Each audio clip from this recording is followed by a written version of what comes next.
Alright folks, how are we doing? It's Shabash, welcome back to the channel. It's Orna again, and today we're doing our final endgame class showcase. We're doing Deity showcase, and we're doing a mixture of everything spec wise. We're doing 4 different specs just to show you its versatility, and they might not be the most optimized solutions for each piece of content, but just to give you an idea what Deity can do. So Deity costs 20 million Orns. It's the most expensive class currently in the game. And basically it's the culmination of the faction god class line. Depending on what faction you are, you go through the god classes at tier 8, tier 9, tier 10. I've not currently done a specific guide for the god class line, but it is completely viable, by the way. And hopefully with this video you can see Deity's strengths and weaknesses, what it can do well, what it can't do so well. And anyway, let's get into it. We're going to start again with the worst, get the first out of the way as soon as possible. That's going to be some world farming. And right now we're using Magi spec.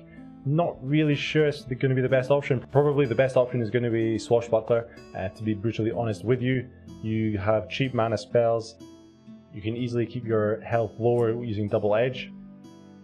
But let's just see how we get on. Checking the equipment is much the same as Heretic Magi that we were doing the other day, except this time we're taking the Mammon Sword in our offhand. Mammon Sword is actually a solid offhand these days, especially how it gives you extra view distance. The temp buffs are going to be useful in longer fights, which probably is going to happen with Deity Magi, but you get a decent bit of magic, not that much less than using a scroll, so why not? Then we've got the 2 Arisen Monster Tombs, Incarnate Gear, Old Northern Crown, and we're using the Witch's Staff. So let's have a look at what we can do. I'm not going to spend too long doing this. I think Deity Magi doing world farming is probably its weakest suit out of all the content we're going to do in this video. But using something like Magic Strikes as a cheap spell to knock out all the lower HP mobs, all the tier 9 mobs, and stuff like the Mammoth's Acolyte, stuff with like 5k health. Obviously that's not going to be too much of an issue for pretty much any class at tier 10 anyway. Just remember that we're wearing full XP gear as well, so all of our stats are lowered. We've got a wee Berserk up here, and I just saw we got another Berserk Arisen Hydra pop up as well. I don't think we're going to be able to take that down very easily. Something around 10k, you're probably going to have to use a harder hitting skill. I'm using Tremor 6 at the moment, which is pretty solid, but you can see it costs 90 mana, and we're going to have to use mana potions on quite a regular basis with Deity Magi, sorry. Even with Magi giving us 25% decreased mana cost, it doesn't have any stacking with the Deity class at all, unlike with Heretic where you get stacked decreased mana cost. So we've got Berserk, Arisen, Great Gazer, and our hardest hitting skill is, you know, not doing that much damage off the bat, and we get taken down. Now that we're going to be loaded up with 1 HP, let's see how we get on. Now we're going to have Demigod stacked fully up, but you can see with Magic Strikes we're not doing that much damage, and there isn't a magic spell which takes health away, unlike Double Edge, which is the attack based equivalent that does a lot of damage and it takes your health away. But with Deity and with Life Siphon, even starting at 1 HP, we're eventually going to get up to above 50% health quite regularly, unless you're actually using something like Double Edge. So you can almost kind of write off that half of the Demigod passive, unfortunately. It would be very useful to have. The mana portion on its own isn't really strong enough, as you can see, to even take down Orna Golem in 3 hits it took us. So we're not going to bother taking down that Berserk Arisen Hydra at the moment. If you're into world farming, I'd recommend just taking the Swashbuckler for Deity. Definitely going to be doable. Just had a quick thought actually. We're going to take out Ultima and see if we can do any damage to this Berserk Arisen Hydra in turn 1. So this is Ultima, the first one you learn at, I think, level 240. Which is, Ultima is one of the main reasons that you're going to get Deity in the end game. Of course, by that point, by the time you unlock Deity, you're going to be able to afford it with any Orns anyway. And you can see it does a lot of damage, obviously, because the Berserk Arisen Hydra is weak to lightning, so we get the double damage there. And okay, maybe this isn't such a bad strategy, just taking Ultima and using that. Again, it's not going to be better than Swashbuckler in my opinion. Okay, now we're going to do hard mode boss dungeon, and we've switched to the Charmer spec. We're going to make the most of Warrior's Pavane, and just quickly, new update for Modi is pretty awesome. We can check our stats for each equipment loadout. So let's go into our equipment loadout first and see what we're taking. As Charmer obviously and Warriors Pavane, we're going to be using attack based gear. So we've got the Venom this time, Arisen Monster Tombs, and then we're going with a mix of ward gear, Old Northern Crown, Arisen Certus Cuirass, Abyssal Greaves. You know, go with your highest ward gear that you've got, and we're taking the Arisen Shield because we don't want to get cursed from Mimic's Mischief straight off the bat. So let's check our stats. You can check how much mana we're going to go in here straight away. There you go. Amazing new update from Odie, super nice. This is in the beta at the moment, but it should be rolling out pretty soon. If not, probably by the time this is published, it would be rolling out. So we can see we've got 2600 mana. That should be plenty to roll through a hard mode dungeon. And we've got Toast here, charming us all. We're always Charmer spec when Toast is here. So there we go, hard mode boss dungeon. Let's have a look and see how we get on with Warriors Pavane. Should make things super easy. Our Venom has got our faction element on it, just so you are aware. And let's see how we get on. This is one of the worst bosses to get straight off the bat because it can petrify us, and that's just super annoying, obviously. So attack buffs, and then what I'm going to do is, because I've got so much mana, I'm just going to use Ward of Ortonite straight off the bat, and then I'm going to use Fortify 3, which gives us 7 extra ward turns. Just going to use that, I don't know, 2 or 3 times. What we'll do actually, we'll get out of this fight before the Cockatrice petrifies us, and the second Cockatrice petrifies us as well. You're going to get petrified as well, Toasty. 3 cocks in a row, that's what they like to see. Where are you going? Going crazy, boy. Absolutely mental, that boy. So with this much mana, Warriors Pavane only cost 60 mana as well. At this moment we can last 30 turns with Warriors Pavane, so hopefully we're not going to need 30 turns. But obviously we take Diffuse Ward as well, that we learn from Gilgamesh, just in case we get down to the point where we're going to need to regain our mana, regain a little bit of health. Hopefully shouldn't get down to that point. I'm just going to use Fortify 3 again, finish up getting some extra ward turns. And obviously with the Charmer spec you get 30% extra base mana anyway. Deity has a fairly decent amount of mana, not as much as Heretic, but nobody needs that much mana anyway. And Warriors Pavane is going to do all the damage that you're going to need. 60 mana, and we're not even anywhere near Demigod range either. Demigod, I think, as far as I'm aware, from 50% mana, 50% health, each one will give you up to a 1.5 multiplier. So if you get both of them together, basically if you're at 1 HP, 1 mana, you're going to get the equivalent stat boost of roughly 2.25. So the rest of the classes at tier 10, their maximum battle passive gives you double stats. Deity gives you 2.25 stats. Correct me if I'm wrong in the comments, but I'm pretty sure that's how it works. I should be able to clarify that anyway. But yeah, so you can see Warriors Pavane, it's so easy, it's so easy. And with the Arisen Monster Tombs as well, it's obviously lowering our stats fairly significantly anyway. Excuse Toast in the background if you hear that. But same as I've said previously, if a stat drop from the Arisen Monster Tombs is too high, you can always go into Band of Gods if necessary. Okay, here we go. A Berserk King Gradlin. At this point, let me check how many war turns we've got. Okay, so at this point, this is going to get a little bit dicey. We've got Demigod kicking in, and I just want to make sure we have enough mana if needed to use Diffuse Ward, which is 90 mana. But you can see Warriors Pavane, I've got Assassins, that's why I've got Assassin's Jewels in my Venom, by the way. Comes in handy now and again. And just rolling through here, no chance at any God Forging, unfortunately. But Charmer makes things pretty simple for hard mode boss dungeons as well, any kind of boss mode dungeons really, to be honest. Warriors Pavane is super solid. And we have the Chimera pet there, obviously, as well for Berserk. That goes really well with our Life Siphon passive as well. With Ward of Ortonite and Life Siphon, we're never really going to be in too much danger. Okay, so for the arena run in this video, we're going to go something a little bit left field. We're going to go Deity Assassin as a mage. Now bear with me, we're going to use Ultima of course, but the idea behind this build is to take down high ward enemies as easily as possible. We're utilising Assassinate, which does increased damage to ward, and Last Breath if we get into second chance, that'll give us an extra power boost alongside Demigod as well. I'll mention here as well that one of the downsides of Deity is that it doesn't have any preferred weapons, so if you're doing something like this where you're using kind of a random spec compared to your actual build, we're not going to get the 5% offensive bonus for this particular build. So we'll come on to that anyway later on.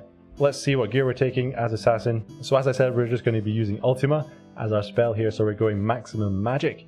Not even taking a shield, we're just going Morrigan Scroll, which is our highest magic offhand.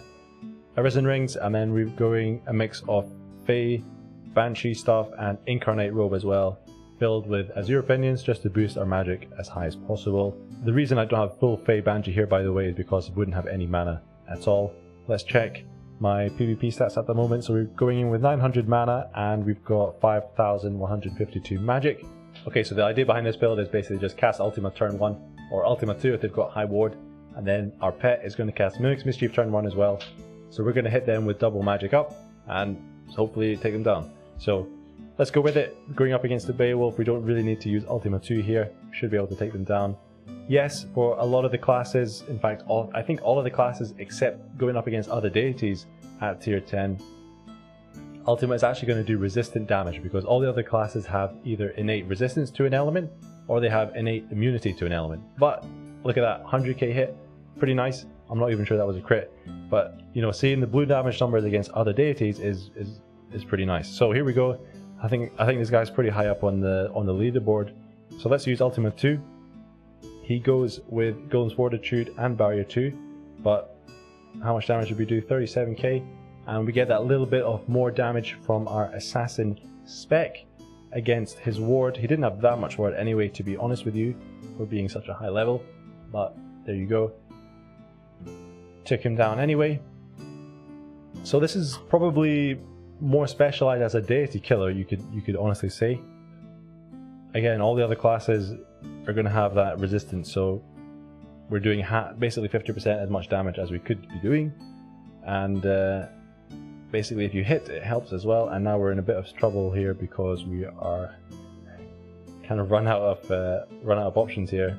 We've got Transference 2 in here just in case we run out of mana, and as an elementalist option. Mana Siphon helped us there, and managed to get through Mr. AJ just about. So Ultima, quite an expensive mana spell actually. It might be worth for me to drop one of my Fey Banshee pieces, just thinking about it. 900 mana, you've got enough casts for 2 Ultima 2s, 3 and a bit Ultima 1s if Mana Siphon procs at any time. And there we go, 41k hit on a Realm Shifter. Not too bad, not that much, depending, I don't know. We're going to see if we can get any high ward enemies here as well, because obviously I've got pretty high magic stat, I think, and Ultima is a pretty bonkers spell in of itself. But what I'm going to do after this fight, we'll roll through and try and find someone with a high amount of ward, then we'll use Snotra and Ultima to them in the face. Okay, we ran into another deity, Cataphract, Yoshimitsu. I think he's fairly high up on the leaderboard as well. Pretty high on my regional leaderboard also, by the way. Let's use Snotra first up. We said we were going to use Snotra first up, so let's do that. Now we've got double magic up, we've got Snotra up as well, and are we going to need Ultima 2 or Ultima 1? Let's go balls out. Ultima 2, maximum damage. We get the immunity proc, which is super nice. That's the other part of Deity. And we do 54,000 damage. Hit him into last chance. He's got Fey Dragon out. And what to do here? Let's just use Transference 2. Listen, you okay? Toast is just super happy that we beat Yoshimitsu there. So we did resistant damage against Yoshimitsu, so there's a pretty decent chance that he had some elemental resist on a piece of gear somewhere. And let's just take this guy out. Turn 1. No, not quite. Okay, so Deity Assassin as a mage. Bit of fun, casting Ultima, seeing the blue numbers, always fun. If you haven't seen my world's largest hit yet, check it out here. You'll see a lot of blue numbers in that video. But let's move on to some raiding. And we're doing something a bit different again. We're going to go Raider, and you can see we get preferred weapon as axes and hammers here. And for that reason, I'm going to take out a very underused piece of gear that is an Arisen Labrys with roughly 9 Assassin's Jewels. I realised I had a few Assassin's Jewels sitting about doing not too much, so we've stuck them in this Arisen Labrys, and just to get that weapon proficiency bonus. Rest of the gear, we've got Fayeti Coat, gives us water resistance. I've got my old Northern Crown, has earth resistance, and then we're going with 2 Arisen Rings for maximum attack. With the Arisen Labrys we get a decent amount of ward, but of course it's a 2-hander, so it's never going to be as much as a 1-hand weapon and a massive shield, but there you go. And then in our legs we've got the Fade Dragon leggings. That is mainly for the dragon resistance, but basically we don't want to receive a supercharged Lucis Naturae to the face. Okay, let's try that again with the right pet this time. Don't really want to take the Mightiest Mimic into a Morrigan raid. So the beauty about Deity is you have lots of skill slots. You can use the individual elemental ward skills to get all our ward resistances up. I've already got earth and water from my gear, and we obviously have dragon as well. So from then on, it's just 2 elemental skills, 2 elemental ward skills, then we're going to go buff our attack. I may as well also... I haven't actually brought Golem's Fortitude in with me because I have been practicing my swash raiding with Deity, so that's going to be in the swash video coming up relatively soon. Hopefully get around to that as soon as possible. So yeah, I probably should have taken Golem's Fortitude and Barrier, but because we're going to be using Gunner against her spell skills, it's obviously not going to make that much difference having Golem's Fortitude or not. So, okay, this is getting slightly annoying. I kind of wanted to save my ward for her ultimate later on in the fight. We're going to try our best to reach 15% raid limit here. And okay, from now on we can just use Berserk 3 that we get from the Raider spec, and now we are ready to go. And we have a lot of mana to get down into demigod range. Basically our main important skills is going to be Osmo Strikes 2, which we get from Realm Shifter, and we're going to be mixing that up with Swordplay 3. We can never rely on Life Siphon to proc when we need it, because that's just never going to happen. If we're at full health, we use Swordplay 3 and allow our Assassin's Jewels to do work. It's probably a bit risky to use 2 Swordplay 3s in a row because our dot is fairly significant. Once we take a hit like that and we're into low damage, we're into low health, we use Osmo Strikes 2, and because our demigod passive is going to be fairly strong at that point, it's going to do quite a lot of damage. Not as much damage as if we'd use a Swordplay 3, but if we use a Swordplay 3 in that scenario, it's a very, very good chance we're not going to make it past the next turn. So finally, we have a lot of mana, but we've finally got down into demigod range for our mana kicking in, and now our Swordplay 3 and our Osmo Strike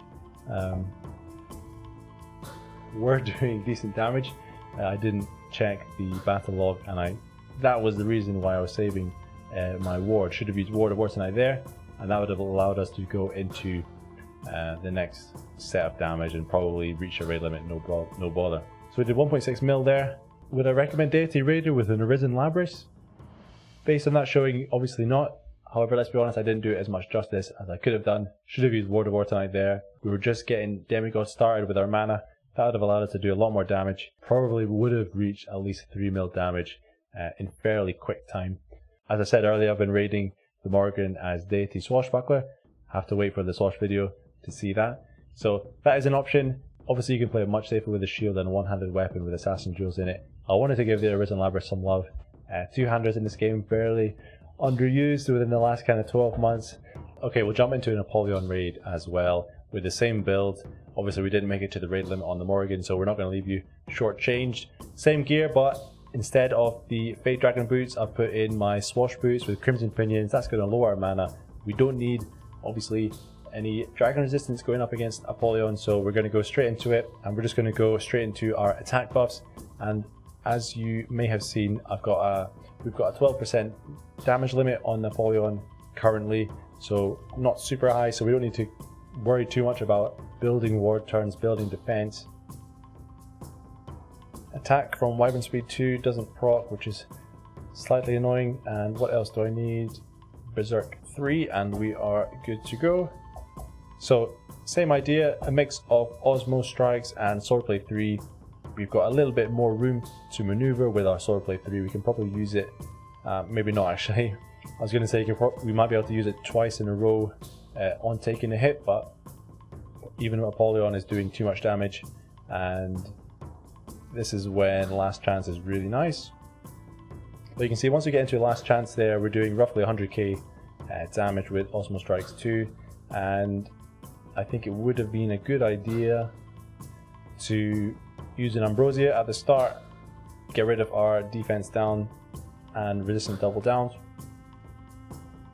Apologies for pretty poor raid play at the moment, but because the raid limit is so low, you can see once you get 2 or 3 turns without receiving any damage, we're at the raid limit already. So obviously Raider is supposed to be good at raiding. The 20% lower health is pretty savage.